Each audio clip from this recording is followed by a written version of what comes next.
Okay. Well, um, today we learn a little bit about corporations and marketing. So that's the topic of today. And I'm not going to go into how to make a lot of money or how to do the big marketing gag with the social media. I concentrate a little bit on just some very interesting facts and things you may know or may not know before. The first one, I'm going to talk a little bit about Amazon and eBay. Both of them are not really considered to be Web 2.0 companies. They are more like the social web companies. They are more like the Web 2.0 companies, right? That's their main focus. But there is two things that are very interesting where they use the social web component. For Amazon, the one is where they get the customer reviews. For books, they have the book reviews, and there's people who read the books that give the reviews. So that's a very crucial component, and it gives you a good feeling of the quality of the product. So you read these reviews. Usually what I do when I look at these books, I look at the bad reviews, right? Because the good reviews are probably written by the companies that try to push the book, right? Or they hire some companies that do that. They do nothing but give good comments. So I look at the bad comments. And if there's very few bad comments, that's usually a good sign. So if there's a lot of bad comments, that usually means that, well, there's a problem with the book. So that's usually the way I take a look at that. And similar, like when my son tries to download some games from iTunes, he always checks the good comments because, you know, he wants the game. It doesn't care if the game is good or not. And I always look at the bad comments because the marketing guys, they're not going to put bad comments out there, right? So when you look at the bad comments, you usually get a pretty good feedback if it's good or not. Now, what eBay does, eBay has a reputation system, right, where basically when you buy something from a seller, after you bought that, you can basically give a rating. You say, okay, everything is fine, so this seller is a good seller, or basically they get a grade, like a good grade or bad grade. And this reputation system, again, it heavily relies on your participation as a seller or a buyer. You participate and you give valuable feedback. So that's a feedback loop, and that's definitely a social component. So if you can add something like that to your website or to your company's website, you can use the customers to do work for you and to invest trust in you, right? It means like you're trusted, and so that's very important where we're trying to get it with that. So these are like examples of Web 2.0 social web features that get you and help the companies to get good success. Okay, do you know of any other systems like that that you have seen? Anything that is like this review of the books in Amazon, or that is like the ranking of the sellers in eBay? Anything that you have noticed maybe that I haven't put there? No? Doesn't come anything to mind? Alrighty. There is this is a little side that I wanted to mention. Let's say you have a little startup company and you want to sell it like Facebook. You know, currently Facebook tries to get a couple of $1 billion by doing an IPO, right? And how do you know how much value such a company is? And what they have done in the past, basically, they take the number of users you have. So let's assume, like Flickr, for example. Flickr, when it was bought by Yahoo, had 2 million users. And so in case of Flickr, they basically said, well, one user is worth $20. And so you take the 2 million users, you multiply with the $20, you get $40 million. And that's what Flickr got bought for that price. Google was taking like $13 per user. That's when they do the acquisition, and you know how much you want to pay for the company. You take $13 per customer. So let's take Facebook. So how many users does Facebook have? 900 million. So 900 million times $13 is 1 billion, right? That's what you would say. How much do they want?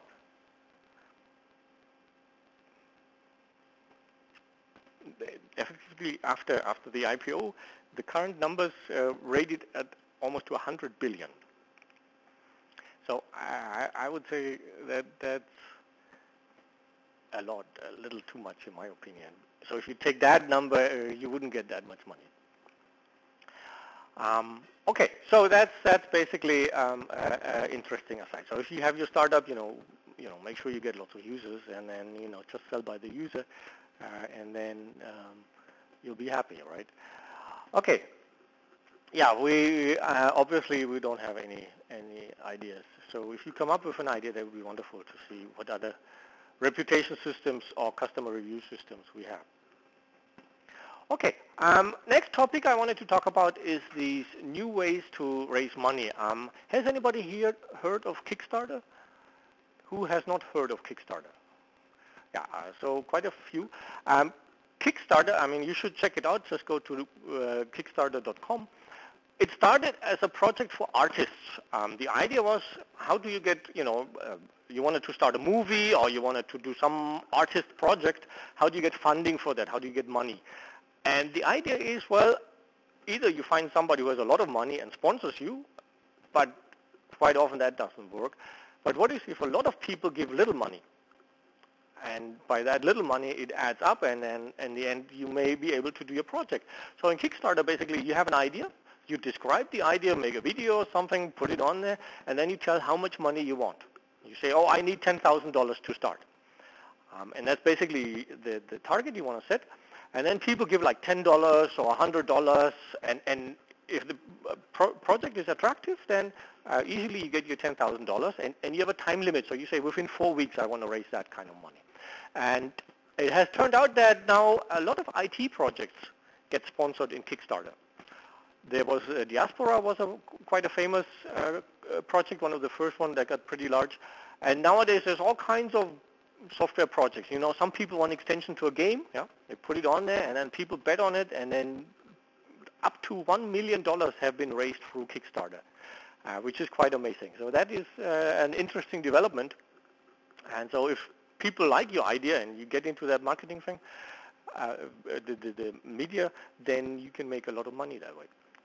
Get your projects financed, right?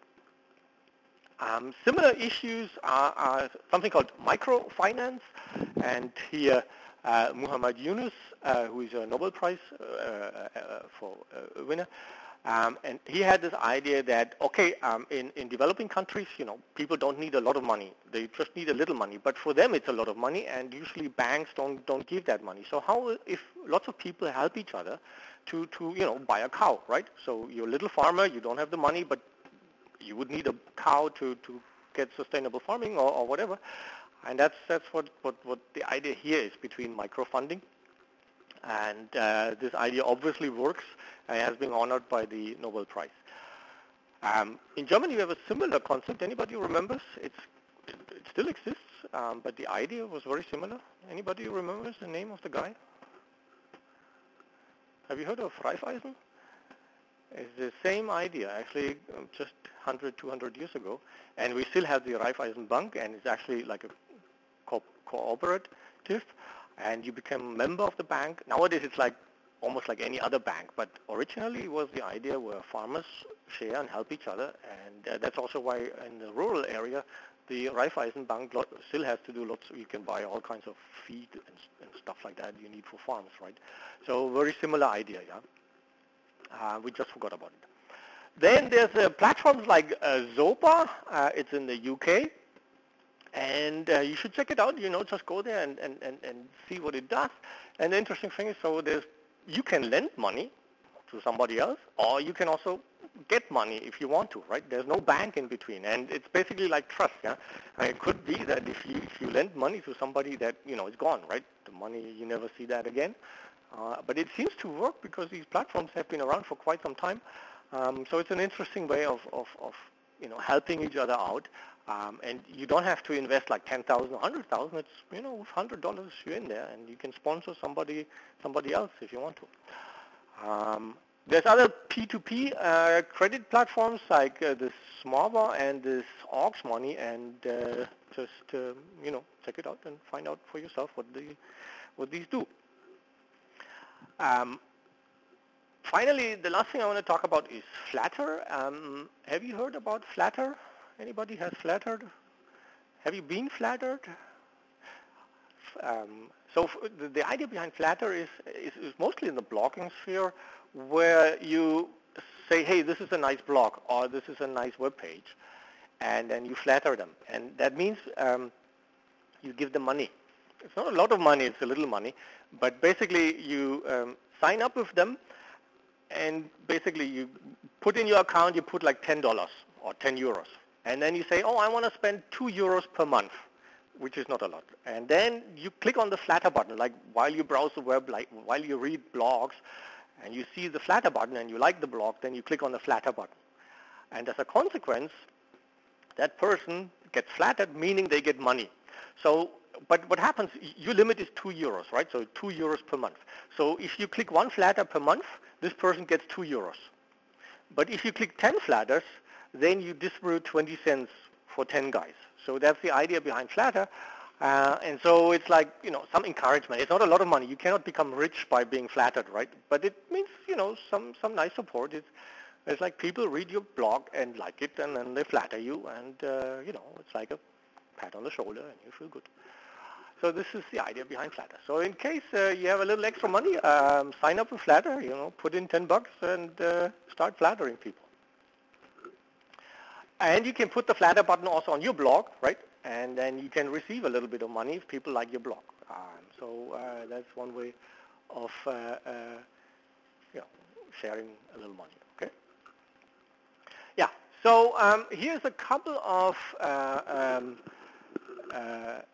articles about this Kickstarter project. Here there's an example of a Kickstarter project where they got 1.7 million US dollars just for a patch for a console game. So there's a console game, and the gamers, they wanted a patch for something that didn't work properly, and they were willing to put 1.7 million dollars for that, right? And there's another one with 1.6 million dollars. Very, very interesting to see that. Okay. Similar in that area, again, it's about people like us not wanting to spend so much money. And here the idea is, for example, SwapTree. Have you looked at SwapTree? The idea behind SwapTree is basically, if you look in your garage, or if you look in your basement, you find all kinds of junk, right? And so, once a year or once every 10 years, it depends, you just throw away the junk. But here the idea is you trade your junk with somebody else's junk, yeah? Because your junk is somebody else's treasure.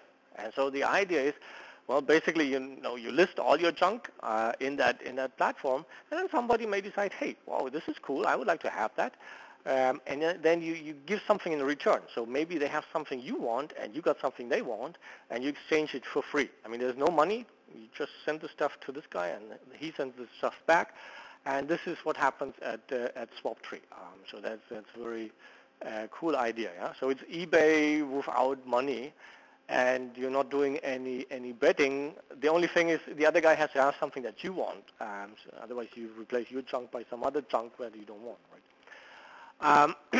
A similar idea here is in sharing cars. This is in Australia, and it seems to work quite well, where you have, I mean, my car, for example, half of the week it sits in the garage. Yeah? Nobody's using it, and it's just sitting there. And here the idea is, okay, well, you need a car, take my car, and or I take your car, and we exchange cars. And so the idea is that you use cars more often. I'm not sure how this works in terms of the insurance and stuff like that, but obviously in Australia things are a little different. If you're interested, there's this talk by Rachel Botsman, and this is on this collaborative consumption. Both of these ideas come from her talk, where, this idea of sharing, I mean, you get my chunk, I get your chunk, or we share a car, or we share other things. And again, we use a platform in the internet to do that. In Germany, there's also this Mitfahrerzentrale, right? Which is maybe not quite the same. I mean, you're not sharing your car, but you let somebody ride along in your car, right? And have you used this Mitfahrerzentrale? Anybody here? Mitfahrgelegenheit, yeah.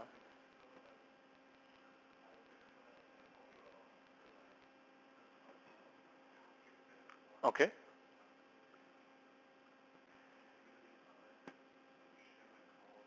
Share my car.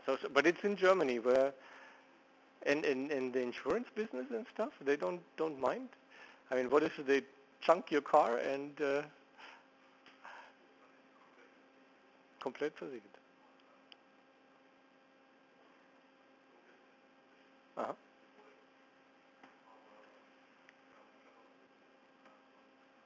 Okay, okay.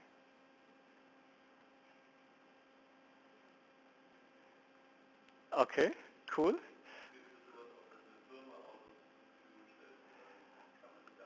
Yeah. Okay, okay. Ja, ja. Das ist so wie man es halt wie eine Firma wieder versucht, Geld zu verdienen. Aber die Idee hier ist einfach, wo ich wirklich Personen habe, individuals, that offer their car to somebody else. So it's people to people and not corporation to people. Although you're right, the topic says corporations right there. Aber ja, ich glaube Smart oder so gab's mal was. Aber das hört sich jetzt... Take my car. T-A-Y? Okay. Oh, take my car. T-A-M-Y-C-A.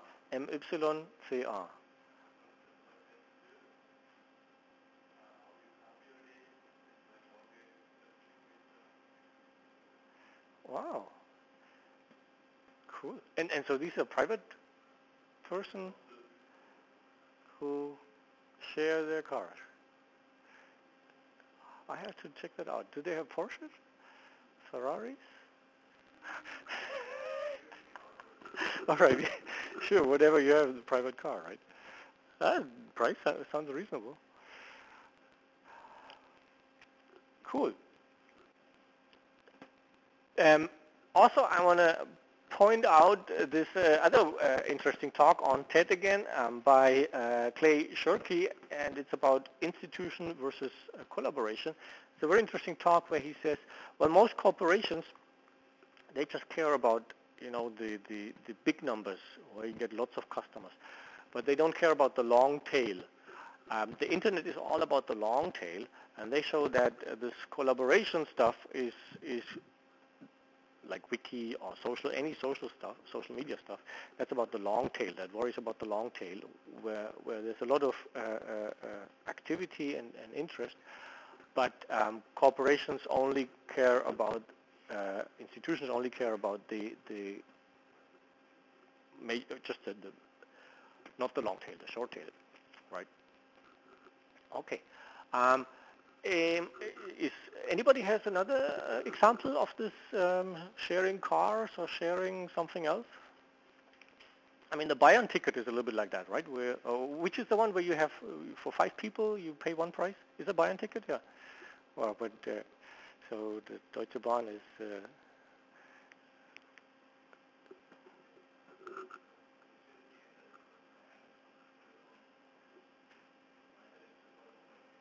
yeah, yeah.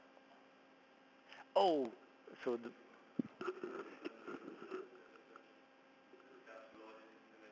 Yeah.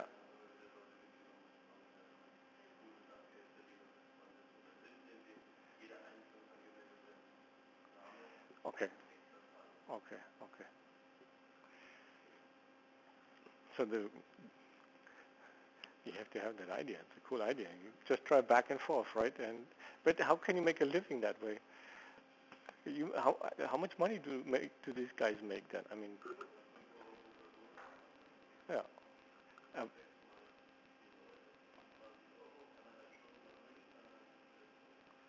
ah, okay. Yeah. Yeah, yeah, yeah. It's a business model, yeah. It's a business model, right? Yeah.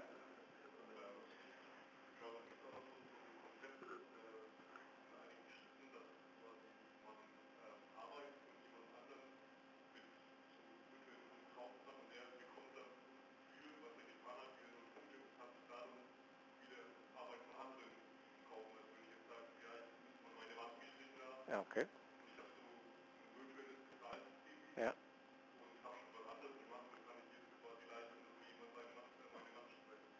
Okay.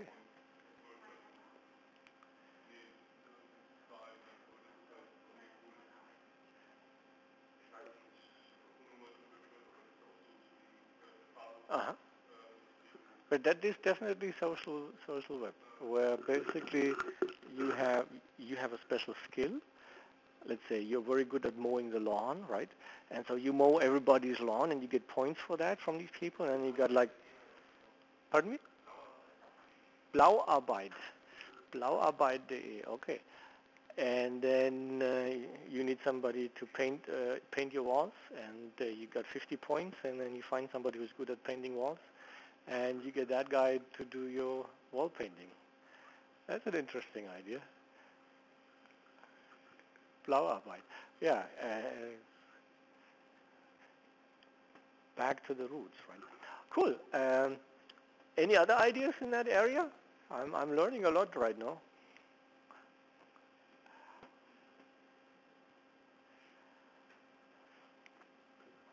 Okay, that is collaboration to save money, and both of these are exactly in that area. Another thing, which is what usually would expect here, is called this social media marketing. And here is the idea. I think viral marketing is what most people have probably heard about.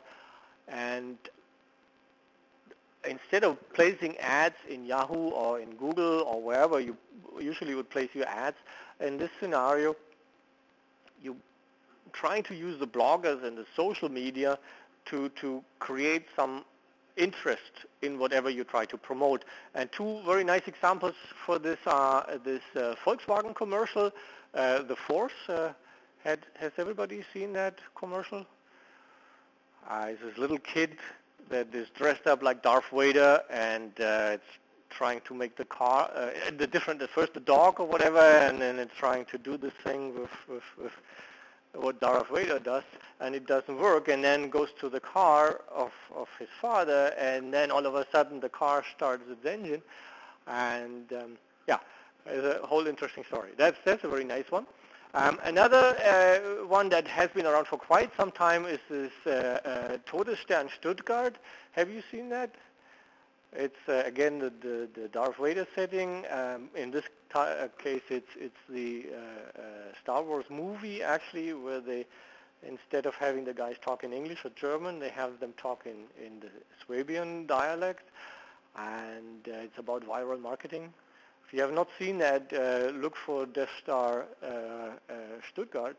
It's a very, very funny commercial, and it's an example of also, itself, it doesn't do any marketing. The Volkswagen is a typical viral marketing kind of example, whereas this one is just making fun of viral marketing. Okay. Another example why this social media monitoring is kind of important if you're a corporation is this example of what was the Dell Hell. If you look in Google and you type Dell Hell, you see all kinds of examples. What's happened? There was a famous blogger, Jeff Jarvis, and he had some problem with his computer, and it was a Dell computer, and so he had to call up the support, Dell support, and he was not very happy with the service he was receiving. And so he wrote about the service in his blog, and he termed it Dell Hell, right? And obviously he was not the only one who had that problem, because within, just 1 month, there was a lot of people talking about this issue. And Dell basically, totally ignored it. They didn't have good social media monitoring. And actually, as a consequence of that, they had to issue a warning for the profit, that the profit would be reduced because of all the negative publicity. So this is an example where, as a large corporation, you're basically required to do monitoring of the social media to see if somebody's complaining about you, and you should be acting proactively. Now, the wrong thing to do is, take your lawyers and tell your lawyers, hey, to issue a stop and desist order, but instead you should be active in terms of, addressing the issue and trying to remedy the problem. And as a consequence, Dell was doing significant improvements, so this has been quite some time ago. So right now they are again among the better companies in terms of service. Yeah. So this is in terms of where you want to avoid negative publicity. The second one here is one of the books that I've been using for preparing this course is how are you going to be present in the social media? And so basically I did copy that a little bit in my course here.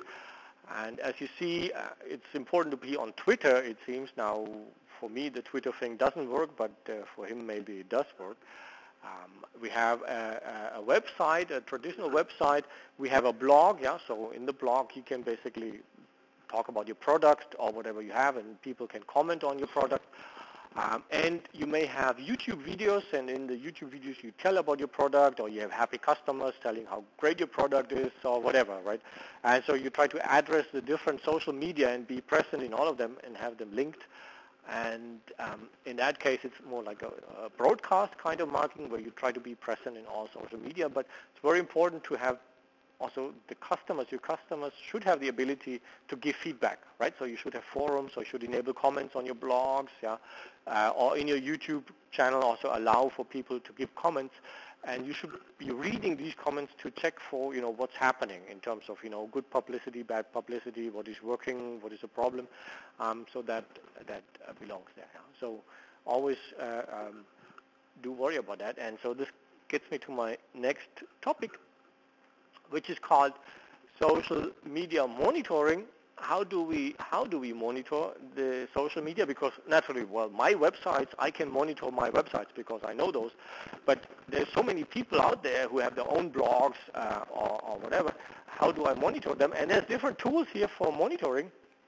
And there are some tools that are freely available, like Google Alerts, Social Mentions, that's a website, and IceRocket is another one. They're basically like search engines that just search the social web for, for example, your product. Let's say you're Coca-Cola, right? And you want to see what are people talking about for your product, and then you use these social media sites to check for what's happening with Coca-Cola, right? Then there is specialized search engines for Twitter. So if you want to see who is talking about you and your product in Twitter, there's this TwitScoop. For Facebook, we have something called the Open Facebook Search, which is again then seeing, how is your product being mentioned in Facebook. And for forum search, there is Board Reader and Omgili, whatever that is. And so you should be using these monitoring tools to manage your reputation. Do your customer relation management, so have your customers be able to, send their comments someplace.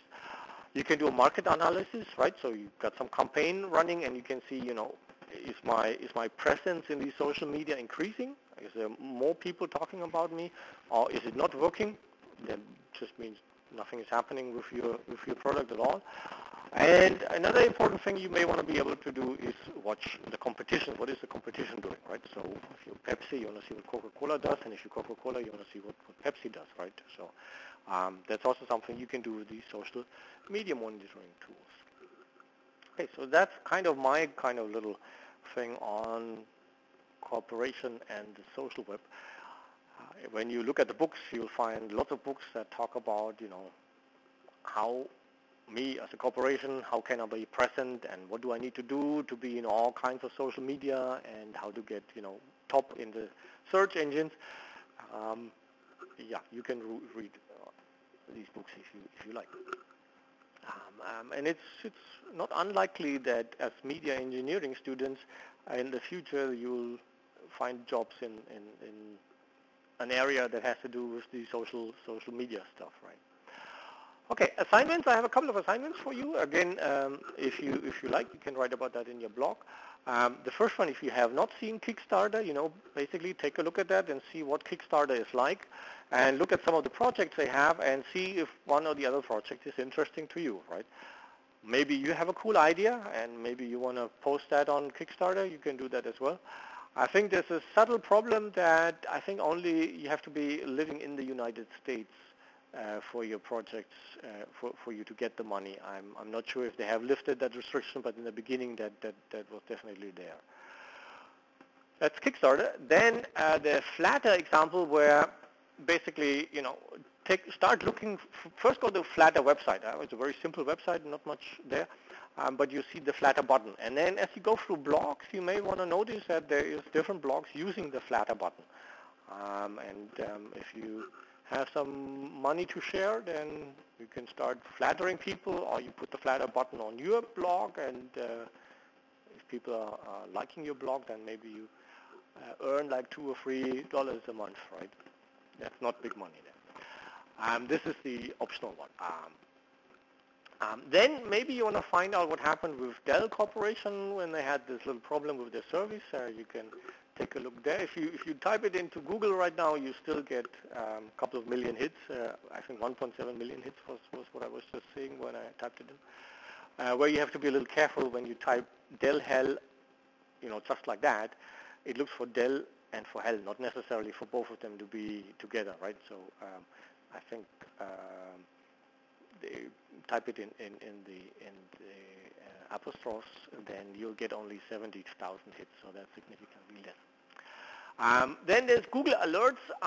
That may be something, if you intend to go into the marketing area, you should definitely take a look at these Google Alerts and see how that works. And basically, as an example, either use like the social media book or use the Force. And the interesting thing is you see some statistics on how popular certain items are and how they disappear and when they become popular. So you basically see how the search term is affected over time. Yeah? And you see, well, in the beginning, nobody was talking about the Force, and then the commercial came out, and then the Force was very popular, and then after that it went down again. Yeah? And so it's something very interesting to monitor, especially when your company has some product to sell or something. That may be something very interesting for you to take a look at. Okay, now we have some references here, and that's basically all I wanted to talk about today. Any questions? Alrighty, then I think we wanted to quit 10 to 7, so that's it. We're done for today. Thank you very much.